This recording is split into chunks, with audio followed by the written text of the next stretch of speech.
ദേശീയപാത കൊടകര ഉളുമ്പത്തുകുന്നിൽ അനധികൃതമായി കാറിൽ കടത്തിയ മദ്യവുമായി യുവാവിനെ പോലീസ് പിടികൂടി. കോഴിക്കോട് പേരാമ്പ്ര ചുള്ളിപ്പറമ്പിൽ വീട്ടിൽ 34 വയസ്സുള്ള മുബാസാണ് പിടിയിലായത്.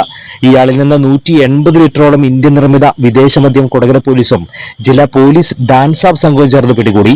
മാഹിയിൽ നിന്ന് കോട്ടയത്തേക്ക് ആഡംബര കാറിൽ മദ്യം കടത്തുന്നതിനിടെയാണ് ഇയാൾ പിടിയിലായത്. മദ്യം കടത്തിയ സ്കോഡ കാറും പോലീസ് കസ്റ്റഡിയിലെടുത്തു. രഹസ്യ വിവരത്തെ തുടർന്ന് പോലീസ് നടത്തിയ പരിശോധനയിലാണ് മദ്യം പിടികൂടിയത്.